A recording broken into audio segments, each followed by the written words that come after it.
tant qu'un bon petit doula, vous savez que nos parents nous ont toujours conseillé d'investir dans l'immobilier. Et c'est ce qui est resté dans notre tête depuis tout petit. Et la première des choses pour moi, c'était d'investir dans l'immobilier. Et à partir de là, essayer maintenant de diversifier pour essayer de faire un certain nombre de choses.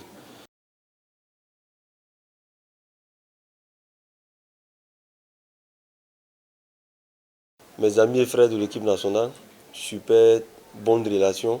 D'ailleurs, chaque fois quand on se voit, c'est dans l'ambiance, comme avant. J'ai jamais eu de problème avec qui que ce soit à l'équipe nationale, vous pouvez le vérifier.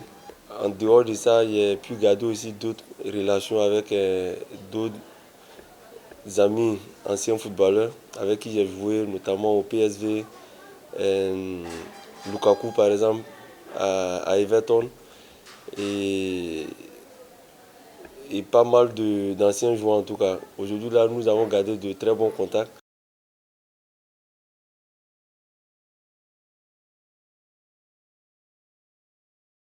Aujourd'hui, la Côte d'Ivoire devrait se retrouver avec des entraîneurs tels que Guardiola, Mourinho, Ancelotti, Mancini.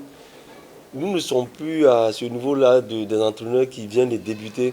Je pense que si, c'est mon opinion personnelle, hein, si nous devons donner de la chance à des gens qui viennent de commencer, qui viennent d'avoir leur diplôme, c'est préférable de commencer avec les entraîneurs locaux.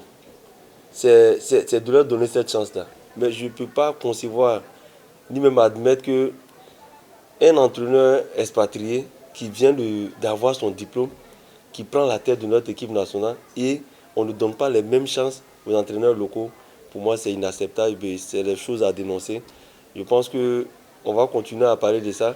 Si il y a les expatriés qui viennent en Côte d'Ivoire avec un diplôme qui est égal à un local ici, c'est préférable de prendre le local parce que c'est ce qui se passe chez eux. Si on a les mêmes compétences qu'un étranger, c'est-à-dire un Européen, nous avons joué là-bas, nous savons comment ça se passe.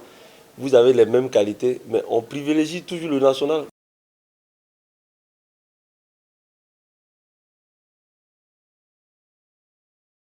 Sur le plan individuel, c'est la meilleure équipe pour moi. Contrairement à beaucoup d'équipes nationales, je pense qu'on a l'une des meilleures équipes en termes d'individualité. Par contre, si on veut parler en termes de jeu et tout, ce n'est pas encore ça. Mais je pense que avec l'arrivée de Faye, si on lui donne le temps, l'équipe commando qu'on recherche, je pense qu'avec lui, ça pourra aller.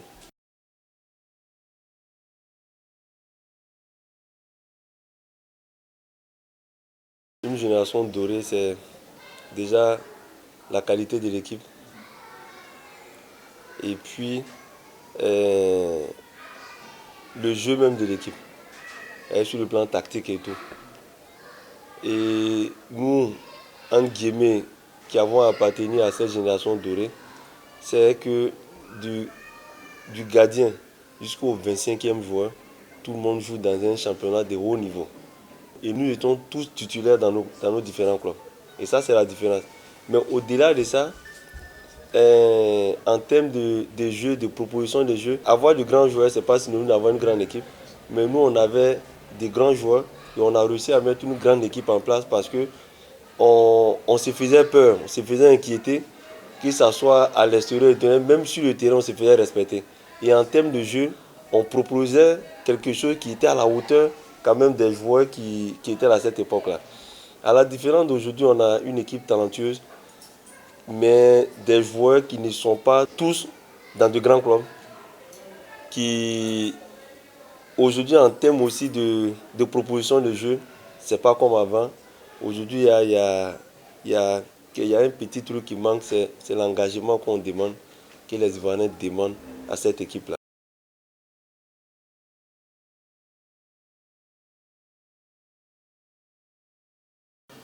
Il faut d'abord que nous les anciens, nous essayons de nous impliquer dans le développement du football. Sur le plan décisionnel, c'est-à-dire nous devons occuper plus ou moins les postes de décision. Aujourd'hui, là, il y a très peu de personnes qui savent. C'est maintenant, ils me voient ici à Abidjan et à faire des activités avec mon club, que les gens ont su que j'ai une équipe. J'ai acheté un club ici depuis 2015, quand j'étais encore à Everton. Et le club était à l'époque EBC Ara. Ça appartenait à la ville d'Ara, que j'ai racheté. Et c'est en 2020 que quand nous sommes montés en troisième division, que j'ai changé le nom pour que ça soit aujourd'hui le Real d'Abobo. Donc, on sait qu'il y a trop de postes de décision dans le milieu du football. Il y a d'autres qui peuvent se retrouver à la tête des fédérations. Tu peux être président de club. Moi, par exemple, j'ai décidé d'être président de club. Il y a beaucoup qui veulent être, par exemple, des coachs, des entraîneurs. Il y a ceux aussi qui veulent être des consultants. Mais c'est tout ça là que nous devons nous intéresser. Il ne faudrait pas que quand on finisse notre carrière, quand on rentre à Abidjan, qu'on vienne juste pour se reposer et puis on laisse comme ça. Moi, j'estime que le football, c'est le football qui nous a rendu grands, qui nous a donné tout ce qu'on a aujourd'hui. En retour, il faut quand même qu'on pense à aider nos jeunes frères à contribuer au développement du football en Côte d'Ivoire.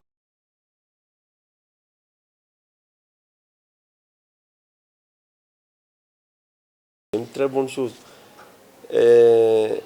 J'ai une anecdote même sur ça parce que il y a une fois, il y a eu un entretien, une rencontre avec Kanouté du Mali et Salif Diao, le Sénégalais qui il est à Liverpool, il est entraîneur d'un centre de formation à Liverpool et tout. Et comme ça, à Manchester, on a eu à parler de ça.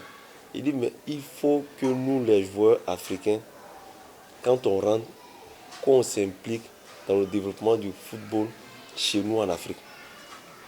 Vous avez vu, les noms que je passe, ce n'est pas des Ivoiriens. C'est pour vous dire que on pense déjà à ça. Et moi, je leur ai dit, mais il y a d'autres qui veulent des entraîneurs. Il faut qu'ils soient des entraîneurs et retourner au pays pour aller partager l'expérience qui... Mais on a passé plus de 20 ans en Europe. Mais à un moment donné, il faut aller faire la restitution. Il faut aller encourager ces jeunes-là, partager un partage d'expérience. C'est important. Mais il ne faut pas toujours attendre que les gens viennent d'ailleurs pour venir nous former. Et quand moi j'ai appris que Didier il allait être candidat, mais j'étais super content. J'ai dit, mais enfin, un joueur se propose à être un candidat à la tête de la fédération. Mais qu'est-ce qu'on veut de plus? C'est ce qu'on recherche. Parce que le football, il faut que ça revienne aux footballeurs.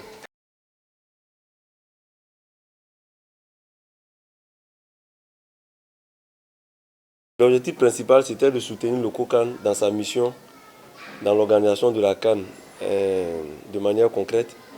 Nous nous sommes donné des missions pour pouvoir atteindre nos objectifs. Et ces missions-là sont axées sur trois axes. C'était basé sur la sensibilisation au civisme, à l'esprit fair play. Et deuxième axe, c'était la mobilisation. Et troisième axe, c'était basé sur les actions de salubrité. Et puis l'accueil, l'orientation des spectateurs et tout, des étrangers qui vont venir en Côte d'Ivoire. Donc ce sont ces trois priorités que nous nous sommes données pour accompagner le COCAN.